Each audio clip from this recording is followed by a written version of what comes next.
นี่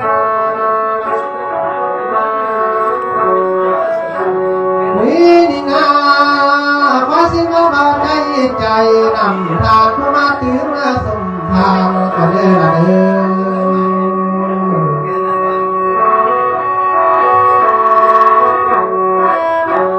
หัวนาย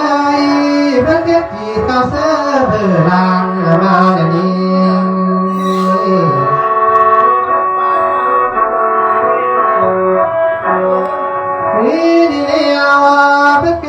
เกียนสารเสือพระนางเมื่อเกียน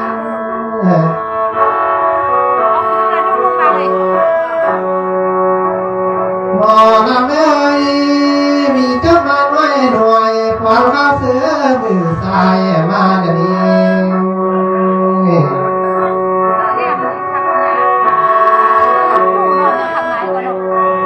ไหนมาเพิ่งได้เพียงเที่ยวในนานและเป็นเที่ยวตู่ก่อเที่ยวทองเป็นวางสวย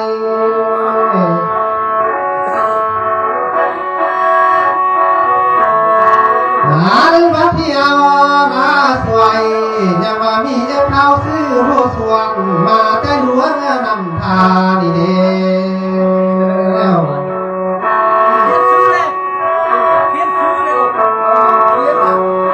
โอ้ยเอ็มมาทั้งบัวสวาเลยเจ้าลูกแก่นำทามาเก็บทานทางพี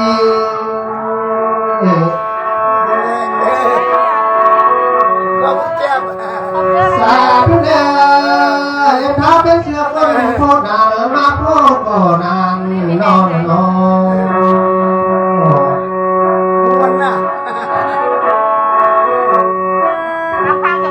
เอ็มเท้าบัวสวาเลยเป็นเสือคนกินคนทางเทียมสุพานหมอดังหมอ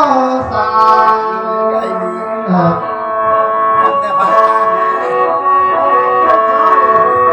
สาธุเด้ออาว่าเงินเอ็มเท่านี้นาปัจจุบันเป็นตัวคำวิสเล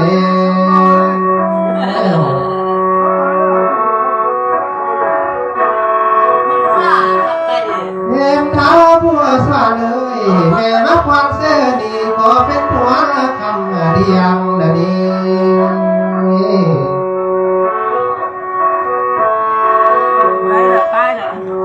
สาธุเด้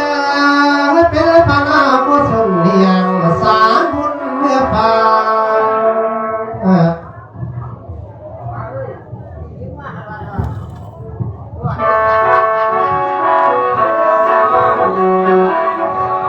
หามาเอ็มเท้าบัวสวาเลยเป็นบุญคือเรื่องป่าพินาเข้าสู่เมืองคนเอาเด้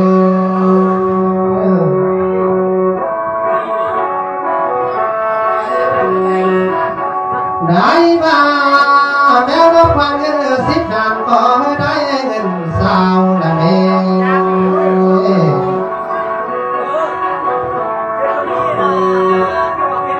หาเงินมาเมผู้สวรรค์นับวันเงินสาวก็ได้เงินล้าน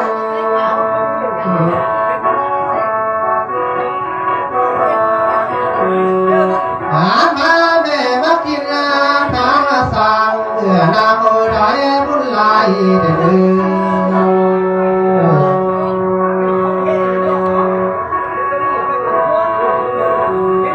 น้ำจะดีเมื่อนาน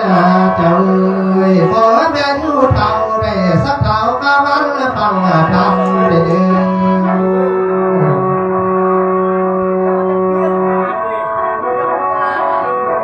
งานในนาขอแม่ทุเท่านาเจ้าเอ้ยได้กินข้าวน้ำดูเจ้าลายนาได้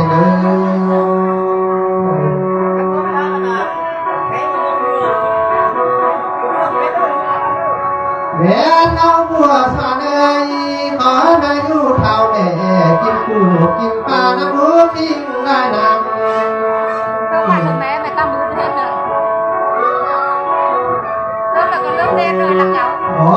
แม่ทุเท่าเอ้ยเจ้าเอ้ยได้พาลูกเจ้าเห็นการได้เลย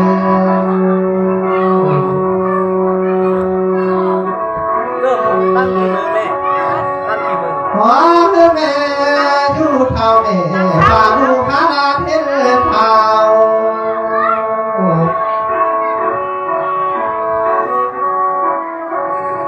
นาจะดีเมื่อนา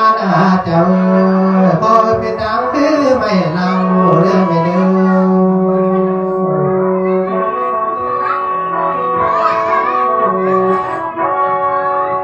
นาจะดีเมื่อนาเห็นเขาพอเป็นเสาไม่เที่ยงไม่เดิ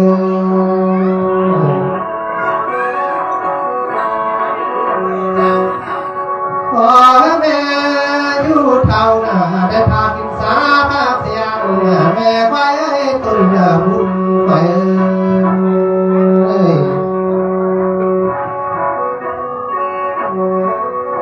ขอแม่อยู่เท่าได้กินเลี้ยงรู้บุญล้านลา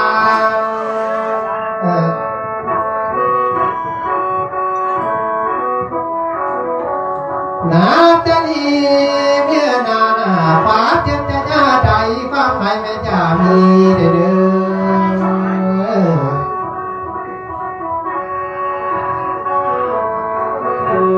สาธุเด้อ10 ปีแม่จะมีดัวนาวเด้อสักพันสาแม่จะป่วยเด้อ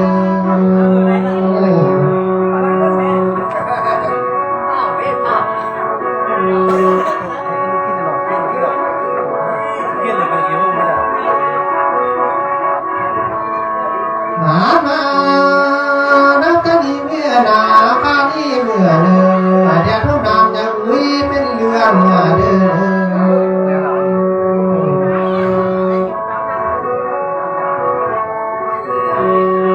ได้บ้านเดียทุกเมืองแม้เพียงจะครบเป็นใครเด้อเดี๋ยวน้องป้าหมายจะได้ถึงเมื่อป่านวันเด้อ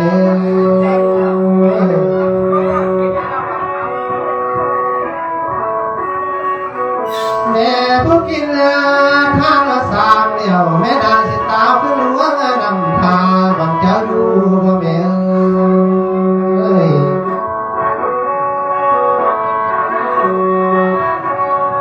หาแม่เบื่อนำมาลบทางเจ็บโอดแม่จะได้หมดเด้อ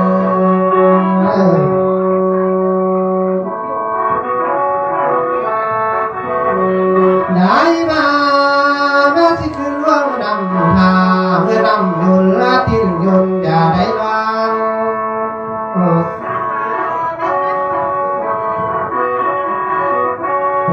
พิญญนต์พิญว่างวางตกสบายลงนำทาแม่ไปต้นบุญ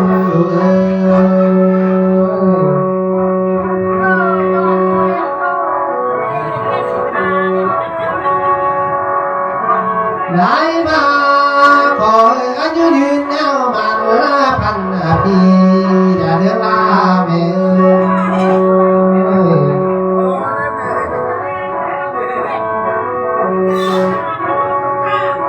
ฟังว่ามาว่านี่นะรวยนะบ่ลำไหล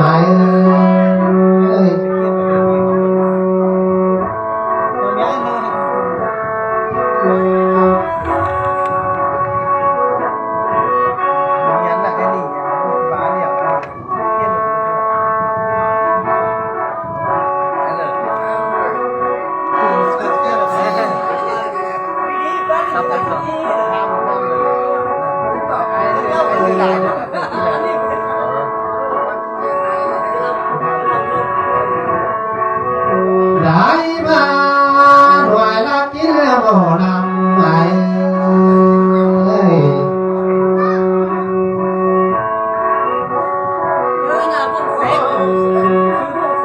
หาบายข้าตองถูกตะลิงดินมันรวนนอกจาก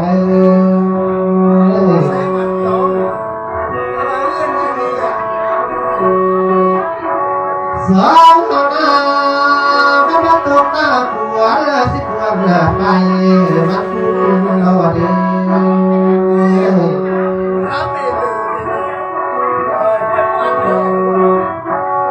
น้ำนำเลยกันมาควรคุณแล้วป้าห จำหอมป่าพร้อมที่ช่วยมวล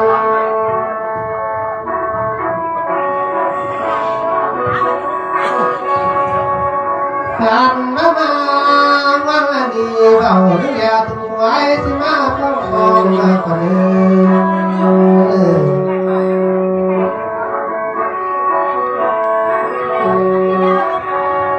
ไว้สิปอง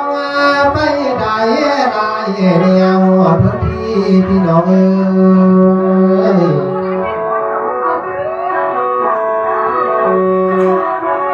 พื่อพักเกียรามานีสิบาทานวงเสียงมาสิบ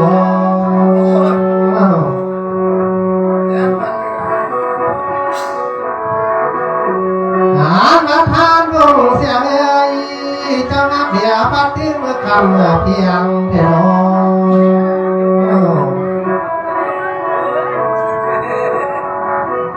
มีนี่เดียวท่านวงเสียงเพียงต้นทางมาถึงกันโยม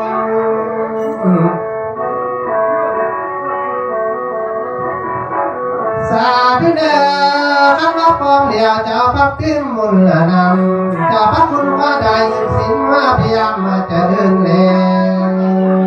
ว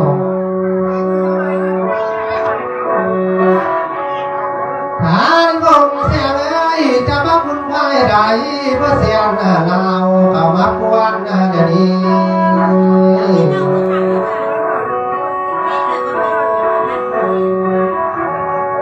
ทานมาควรเสียดีตุนกว่ากับขอบเจอได้เดิน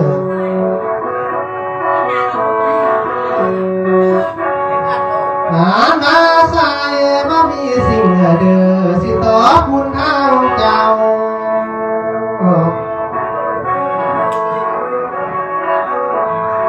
นี่นี่เดียว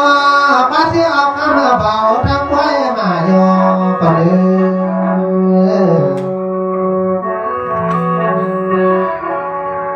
ทานวงเสียงสายที่เอาเสียงบอกะดีบางสายมาก้าวก็แล้ว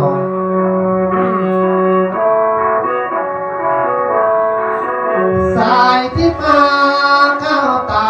ตุ่นควายเขาเว้พรใส่เจ้าเลี้ยว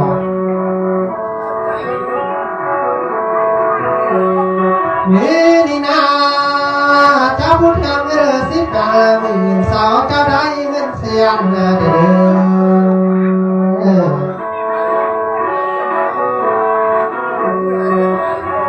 ทานวงเสียงเจ้ารับความเงินเสียงเจ้าได้เงินล้าน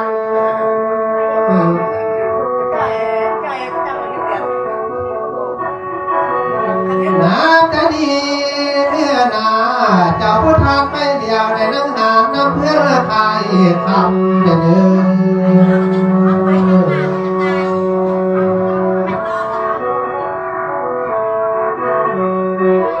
ทานนาเจ้าพุทธไปเดียวคือเงินได้เต็มกำเดิน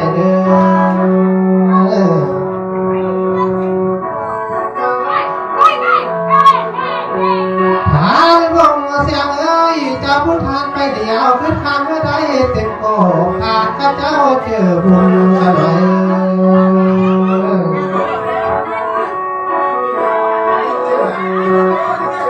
อันนี้นาลาปัญเจ้าเฮ็ดธุรกิจการค้า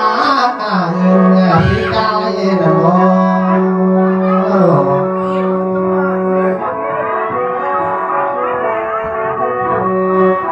ทานวงเสียงคนราคาที่เมืองซ้ำเงินเดือกำไรก็เหลือใดตื้อนา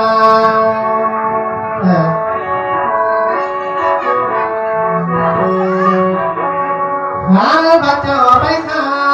ดูดีมากำไรก็ได้ตื้อโซ่เดิน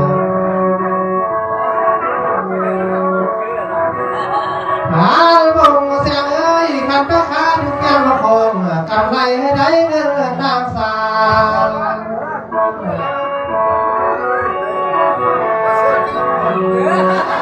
ไหนมา าเพื่อจะได้ดูเดือสิดูลาได้ตื่นมาเพียง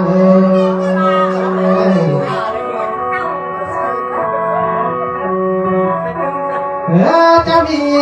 เรื่องนี้ไปนาลำรวยได้ไหม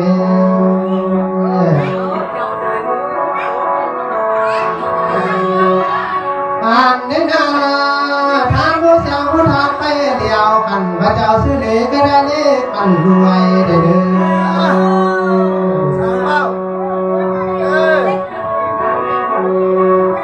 ทางลงเสียงเอ้ยเจ้าผู้ทางไปเดียวได้ช่วยพัฒนาถือเงินเป็นไว้นาน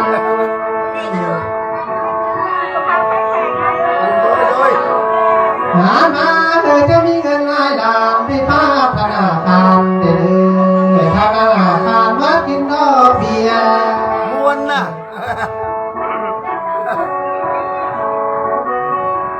ได้มาผัวเมียเจ้าเป็นพวกนั้นเมียมีเป็นพวกนั้นเมียยืนเด้อ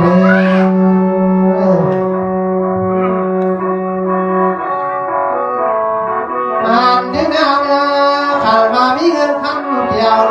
สุขภาพก็เลิกแก้งเทียงเด้อ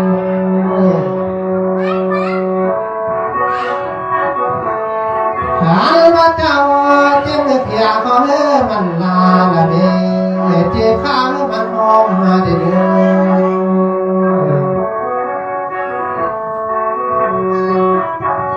โอ้ยลงเสียงเอ้ยเจ็บหัวและปวดท้องให้ใครจะสู้ดี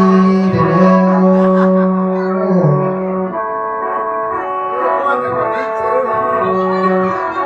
มานี่เนี่ยขันมาบังมันนี่ความน่าควรขอบางควร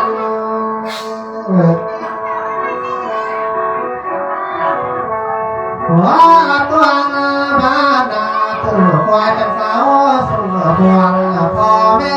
มากันเลยมาดีเลี้ยวฟ้าสิตกป้าเบาตื่นควายก็เล่าอังซึนก็เลย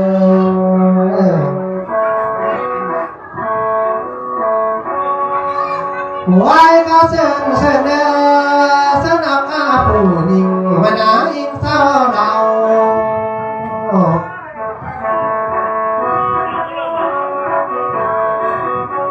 ขอเส้นเส้นเดินเส้นผู้นุ่มและผู้เฒ่ามาเฝ้าแลกของทานนะเม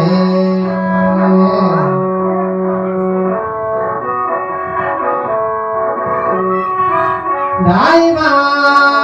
ข้าอยู่เทิงคำมาสิได้อยู่ยืนพี่น้องเอ้ย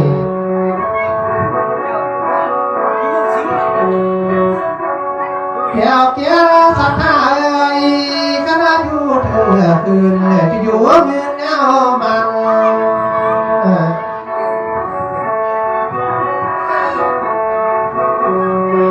ได้มาป่าบ้าเป่าก็ทางเจ้าสิโมเรืองเดียว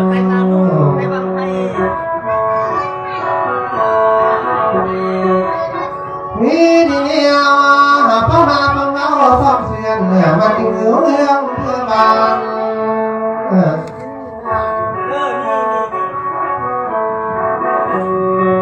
หัวลายหน่วยที่เนยบ่อดำไหล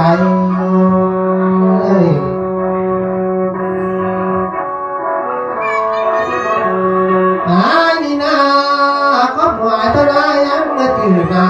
เดียวกาทำก็ยังจืดความ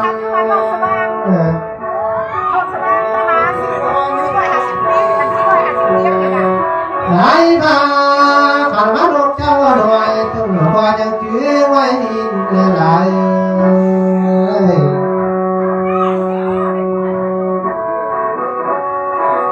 งานบ้านเรือแต่กีนาเพียงลาพันตุปะเบาก็เราทำสายน้องไหนมาบ่าลูกแต่มองเราทิ้งเดินมาแต่โด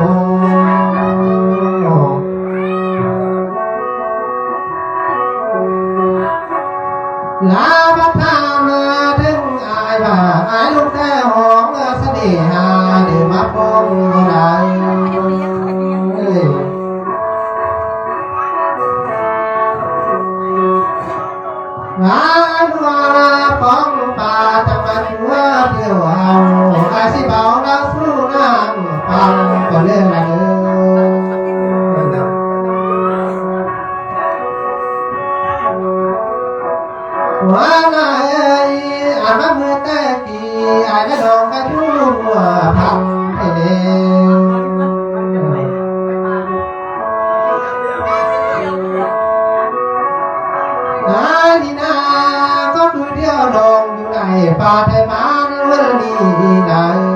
แม่เออป้าก็หายเด้อ เพียงลงเลยอยู่ได้เพียงได้ปีไทยเมืองวันใหญ่นี่นาจังได้พายทุ่งดวงมาพี่ไอ้เนี่ยซ้ำเดี๋ยวนี้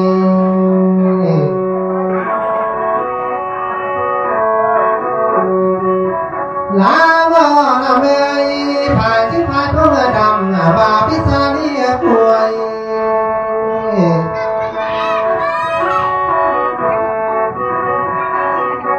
หัวนี่นาจังได้เราเว้ยหน่วยเข้าสู้ป่าสังไหล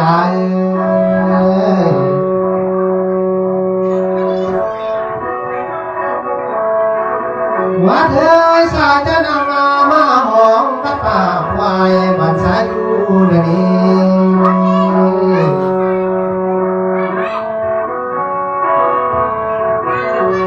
หัวนี่นาหมาบางที่ดอกเป็นก้อนเวียนเดียวเดี๋ยวนี้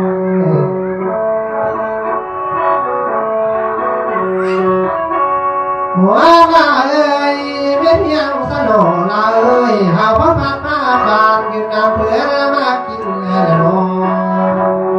ง สบายดีหมดทุกคนเด้ออย่านอนป้าเด้อ สองหานาพระพักมาบานเมืองยืนมีเลือที่ยืนเมื่อนาเพื่อทูนนอง เป็นกำลังเจอเธอได้เด้อทุกคน มีนี่เดียวผู้ทำถึงลง วันนี้โทรไปให้เลือกส่งโทรไปแล้วมาทำแปลกๆอีกเดียว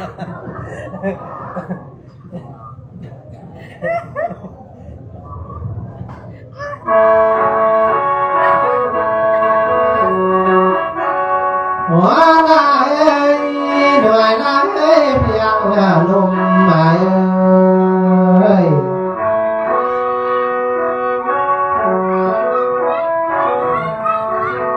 ลาวนาเอาผู้มาไม่มีมาน้ำไม่มือรู้มาได้ไปมาสมอง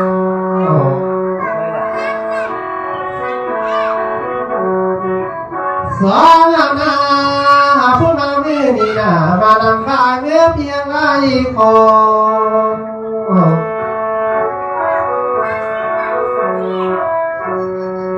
เมียละเทเลียวมาน้ำพอน้ำแม่เจ้าสถานีลงเมื่อควันยามง่ายมีเทเลว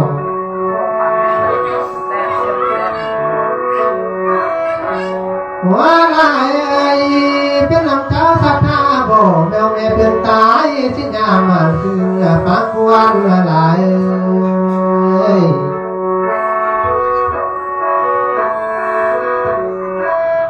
ได้มา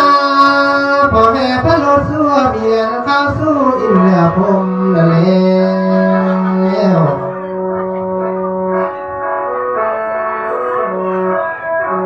หัวลาย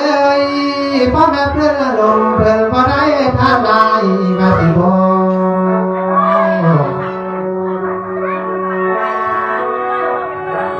วิธีนาอย่างพ่อแม่เพื่อนตายเพื่อนบอกคนหาได้ท่านเอง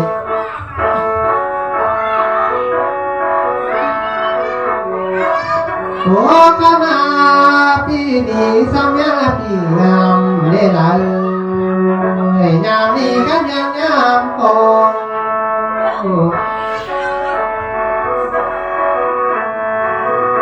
เจ้าสัทธานี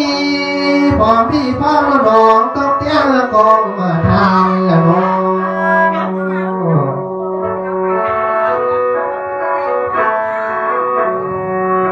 ได้มาเนี่ยเพิ่งตัวกองมาทางละนางเพิ่งกับคุณว่าใดเอาเพิ่งจะพามาละน้อง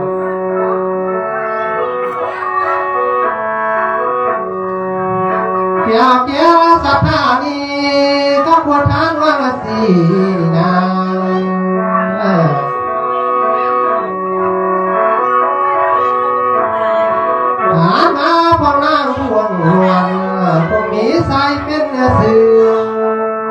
เ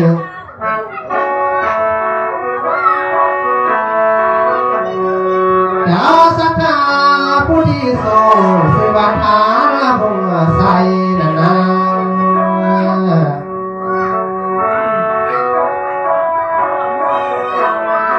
มานักกันสู่ภูมิสายเป็นสื่อแล้วเปิดกับคุณว่าได้นะมาหน้ามาจากตุน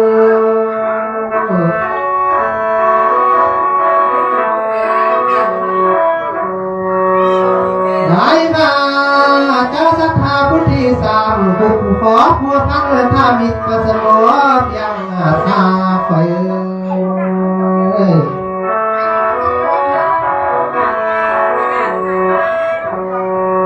มาพระนางพุทธนีบอกผมมีสายเป็นสื่อบอกทางจันทิ้งนี่แล้วมาครอบครัวรักสามีผมมีสายเป็นสื่อ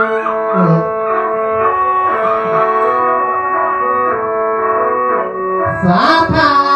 พุทธิหาสิวัฒามิตาบวนดีเลนางอันสีเจ้า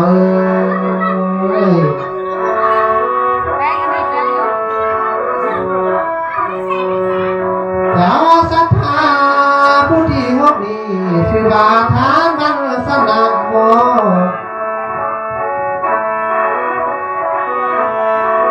เนื้อทางพิจารณาผู้มีสายเป็นสื่อ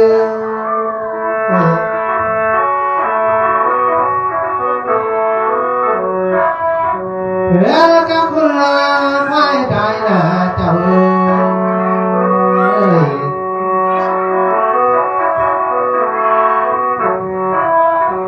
มามีทั้งเงินคำเกี่ยวสิเดียวทางทุกสิ่งมาเดี๋ยวนี้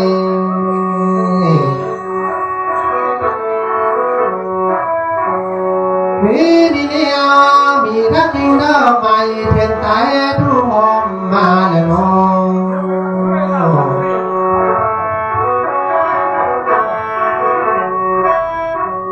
ได้มาเนี่ยเพื่อกู้กองทางสามเรื่องได้ที่กองบัง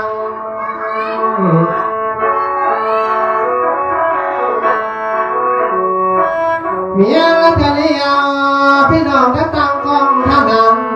ได้ดอกได้ที่กองใส่อย่างนี้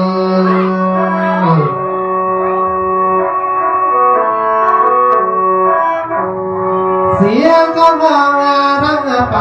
ตัวบนบนป่ารับผู้พญาตายโลกาบ่ได้เพียรใด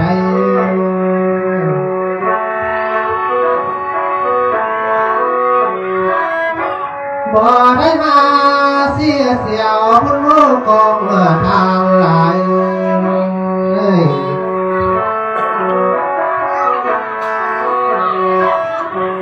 หัวลายขันมาบังมันดีนะด้วยกินได้ตามันไหน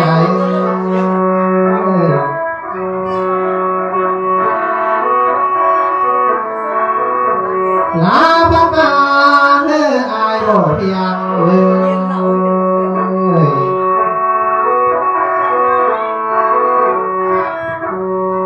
ลาบังมามาเล่ลงโนวัดเลย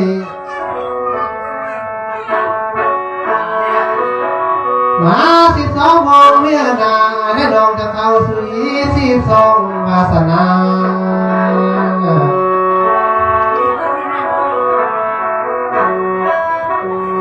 12โมงไปเมื่อนาสักการนางกันเขาก็ถามมอง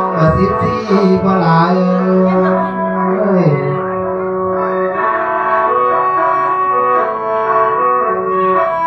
หัวหน้า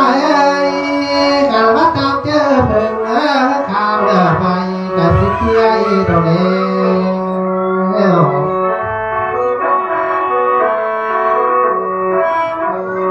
ดีนา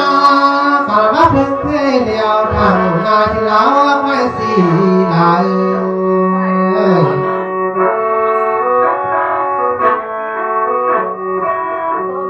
น้าบ่น้าเมย์ขันมา นีน่าเพียง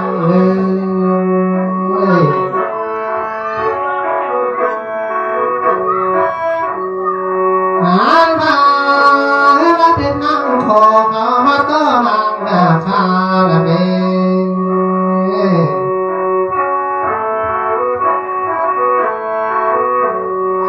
ลาบ่ละเมละเป็นนั่งป่าก็มาหาเพียงงานไม่เลี้ยงหน้าเพียงลง